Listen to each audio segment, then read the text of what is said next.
সবাইকে সালাম ও নমস্কার। আমি সাংবাদিক মিঠুন। আজকে আমি কিছু মোটিভেশনাল কথা নিয়ে এই ফেসবুক প্ল্যাটফর্মে এসেছি। বিশেষ করে যারা হতাশ, যারা ব্যর্থতাকে সহজে হার মেনে নেয়, এই কথাগুলো তাদের বেশি বেশি উজ্জীবিত করবে, অনুপ্রাণিত করবে বলে আমার বিশ্বাস। হতাশ হবেন না। বারাক ওবামা যখন প্রেসিডেন্ট পদ থেকে অবসর নেন তখন তার বয়স 55 বছর। অন্যদিকে ডোনাল্ড ট্রাম্প যখন প্রেসিডেন্ট হিসেবে শপথ নেন তখন তার বয়স 69 বছর। ঢাকায় যখন সকাল 5টা বাজে, লন্ডনে তখন রাত 11টা। সময়ের হিসেবে লন্ডন ঢাকার থেকে 6 ঘন্টা পিছিয়ে। এতে কিন্তু প্রমাণ হয় না যে লন্ডন ঢাকার থেকে স্লো।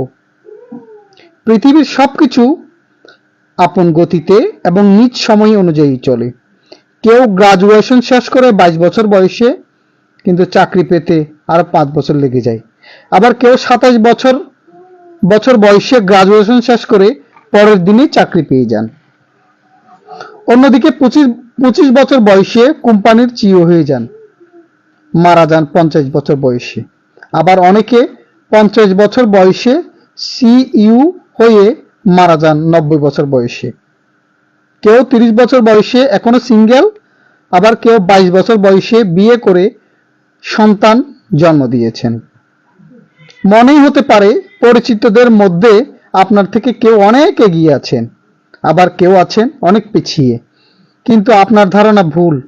প্রত্যেকেই তার নিজ নিজ সময়, অবস্থান এবং গতিতে আছেন।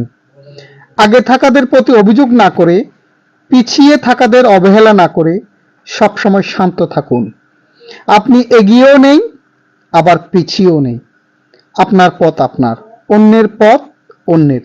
শুধু সময়কে গুরুত্ব দিয়ে পরিশ্রম করে যান। জয় অবশ্যই আসবে।